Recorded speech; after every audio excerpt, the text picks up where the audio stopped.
बाराबंकी में आज सरस्वती विद्या मंदिर के दो छात्रों के साथ फिर समस्याएं हुई। उन्हें जिला अस्पताल के ट्रॉमा सेंटर में भर्ती कराना पड़ा, जहां से उन्हें लखनऊ के लिए रेफर कर दिया गया। इस मामले को लेकर बाराबंकी में एक बार फिर से दहशत का माहौल देखा जा रहा था। दहशत किस बात की? साइलेंट अटैक की। लेकिन यह साइलेंट अटैक जैसा कुछ भी नहीं था। साइलेंट अटैक का कोई भी मामला नहीं था, बल्कि ये सिचुएशन अलग थी और इसे डॉक्टरों ने पैनिक अटैक का नाम दिया है। पैनिक यानी कि घबराना। बच्चे घबराए क्यों? ये पहला वाकया नहीं है, ये और भी विद्यालयों के साथ घटित हो चुका है और ऐसी ही घटनाएं सामने आई। दरअसल बाराबंकी में दो छात्रों के निधन के बाद इस तरीके की घटनाएं अचानक से सामने आ रही हैं, जिसके कई कारण। पहला गर्मी, दूसरा पानी की कमी, तीसरा वेंटिलेशन। लेकिन इन सब के साथ बच्चों का अत्यधिक घबराना ये कारण है पैनिक अटैक का। क्यों? उन दो बच्चों के बारे में चलाई गई खबरों को सुनकर, और वो खबरें उनके मन मस्तिष्क में घर कर गईं, जिस कारण से ऐसी सिचुएशंस आ रही। बाराबंकी में सरस्वती विद्या मंदिर के कक्षा 10 के एक छात्र और एक छात्रा अचानक से बीमार पड़ती है। छात्रा का यह कहना रहता है कि उसके सीने में दर्द था और काफी तेज से वह सांस ले रही थी, जिसके वीडियोस भी आप सामने देख रहे हैं। दोनों छात्रों को लखनऊ रेफर कर दिया गया। इसको लेकर लोगों के बीच में और चर्चा हो गई। लेकिन सोचने वाली बात यह है कि बाराबंकी के जिला ट्रॉमा सेंटर में किसी भी प्रकार के स्वास्थ्य की उच्च सुविधाएं मौजूद नहीं है। यहाँ डॉक्टरों के हाथ में कुछ भी नहीं रहता है और इसलिए यहाँ से सिर्फ और सिर्फ पेशेंट को रेफर कर दिया जाता है, जिसके बाद लोगों में और भी डर आता है। इस पूरे मामले को लेकर हमने जो बेटी आज बेहोश हुई कक्षा 10 की छात्रा थी अंशिका, उनकी माता से हमने बात की। उनकी माता से हमने पूछा, उन्होंने कैमरे पर तो कोई जवाब नहीं दिया, लेकिन हमने उनसे पूछा कि आखिर बेटी क्या कुछ पहले से बीमार थी या उसके साथ कोई बात हुई या और कोई बात। तो उनकी मां ने ये कहा कि कुछ दिन पहले विद्यालय में घटित घटना को लेकर वह काफी ज्यादा टेंशन में थी और कई बार कह चुकी थी कि नंदिनी के साथ जो हुआ वो कैसे हो गया, और यही एक कारण था जिस कारण से अंशिका पैनिक अटैक की गिरफ्त में आई। अब आप सोच रहे होंगे कि ये पैनिक अटैक क्या है, तो निश्चित ही इस पर भी हम आपको वरिष्ठ बाल रोग विशेषज्ञ की राय भी दिखाएंगे। और वह सिर्फ बाल रोग विशेषज्ञ नहीं बल्कि एक प्रोफेसर भी हैं, वो राय भी देंगे कि ऐसी घटनाओं पर क्या कुछ करना चाहिए। बहरहाल उससे पहले सरस्वती विद्या मंदिर के प्रधानाचार्य शैलेंद्र सिंह से भी हमने बातचीत की। हमने पूछा कि बच्चों के साथ क्या हुआ। उन्होंने बताया कि इस बच्चे की तबीयत खराब हुई थी, जिसे देखकर बच्ची की तबीयत खराब हो गई। क्या कुछ कह रहे हैं सरस्वती विद्या मंदिर के प्रधानाचार्य शैलेंद्र सिंह। आइए सुनते हैं उन्हीं की जुबानी। आचार्य जी प्रणाम। कैसे क्या हुआ फिर? कुछ नहीं, बस ऐसी ही स्थिति है कि बच्चा ये बेहोश हुआ और उसके बाद इसको यहाँ लाए, तब तक एक लड़की बेहोश होकर आ गई। अच्छा, इसको आपका विद्यालय तो मतलब खुला बना हुआ है, बिल्कुल वेंटिलेशन बहुत अच्छा है, सब अच्छा है। पता नहीं क्या हो रहा है, हम समझ ही नहीं पा रहे हैं क्या हो रहा है। तो एक बच्चे को क्या रेफर किए हैं? इसको रेफर करके लोहिया भेजा गया। इसको लोहिया भेजा गया। कौन सी क्लास का है वो? 10th के ही दोनों बच्चे। क्या नाम है?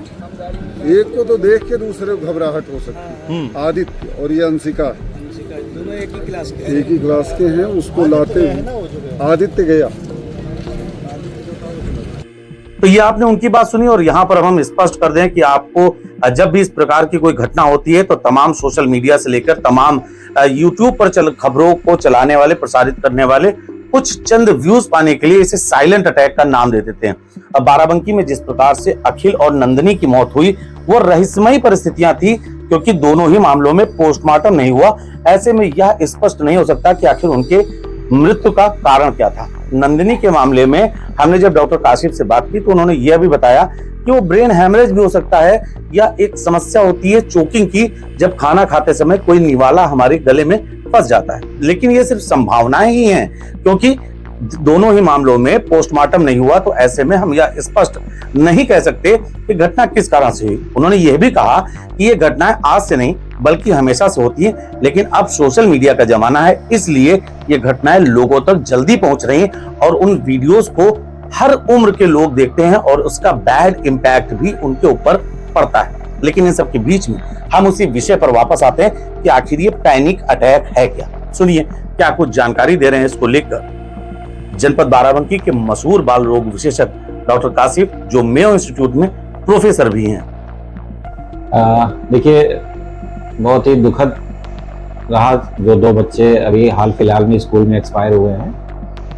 तो उसको सोशल मीडिया पर साइलेंट अटैक कहकर इतना चलाया गया और आजकल मोबाइल के ज़माने में हर बच्चों के पास, हर पेरेंट्स के पास, हर घर में ये न्यूज़ पहुंच गई, जिससे बच्चे भी काफ़ी डरे हुए हैं और घर वाले पेरेंट भी काफ़ी डरे हुए हैं। स्कूल के ऊपर भी बहुत प्रेशर है।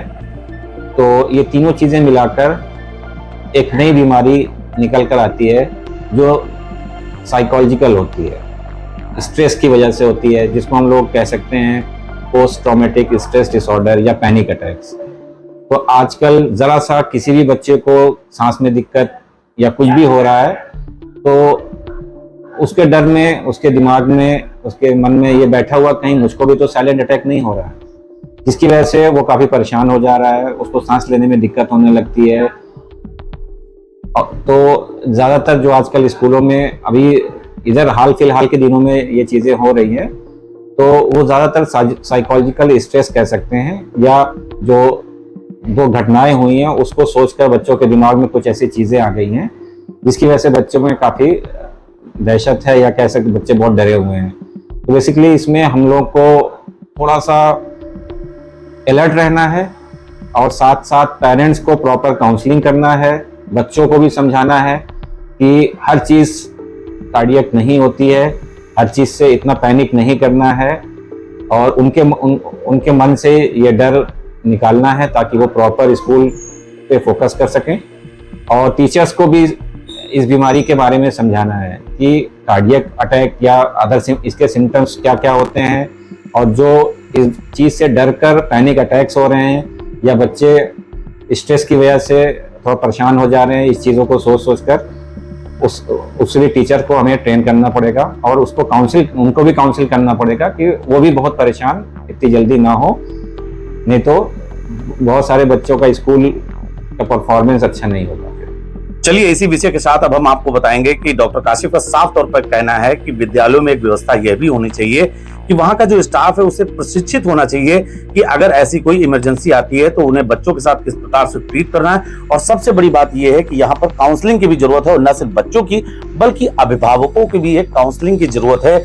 और ये समस्याओं को समझना चाहिए, बच्चों को स्पष्ट रूप से बताना चाहिए, मोबाइल से दूर रखना चाहिए, क्योंकि बच्चे मोबाइल पर ऐसी चीजें देखते हैं जिसका नकारात्मक प्रभाव उनके मन मस्तिष्क पर पड़ता है और शायद उसी का ये असर है जो ऐसी घटनाएं सामने आ रही हैं। बहरहाल इस पूरे मामले पर डॉक्टर काशिफ ने एक राय यह भी दी है कि विद्यालय के स्टाफ को प्रशिक्षित करना चाहिए, और सबसे बड़ी चीज यहाँ पर यह भी है कि विद्यालय को भी अपने स्कूल की टाइमिंग में कुछ ना कुछ कटौती करनी चाहिए, क्योंकि भीषण गर्मी पड़ रही है। क्या कुछ कह रहे हैं डॉक्टर काशिफ, आई डालते इस पर एक नजर। देखिए, बीमारियां पहले भी थी, बीमारियां आज भी थी, चाहे छोटी बीमारी कह लें चाहे बड़ी बीमारी कह लें, पहले भी मौतें होती थी, आज भी हो रही है। बस आजकल सोशल मीडिया के ज़माने में ये है कि एक छोटी सी घटना या कोई ऐसी चीज़ होती है वो फौरन के फौरन मोबाइल के थ्रू या सोशल मीडिया के थ्रू हर घर तक पहुंच जा रही है, और हर आदमी, हर बच्चा, हर पेरेंट, हर स्कूल का हर कोई इसको देख रहा है। तो चीज़ें पहले भी होती थी और ऐसे ही होती थी, मगर आज के ज़माने में लोगों तक बहुत जल्दी पहुंच जा रही है, और एक मास पब्लिक तक जब ऐसी न्यूज़ पहुंचती है तो उनके मन में थोड़ा डर आ जाता है।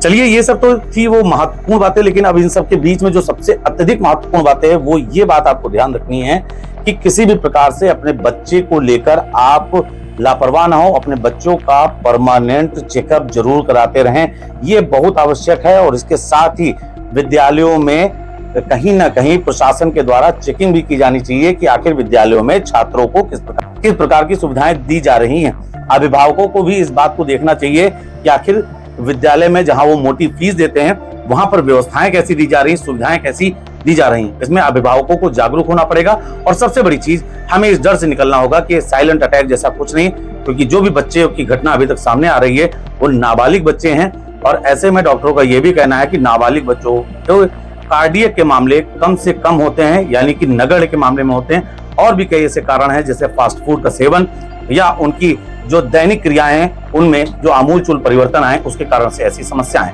हो सकती हैं।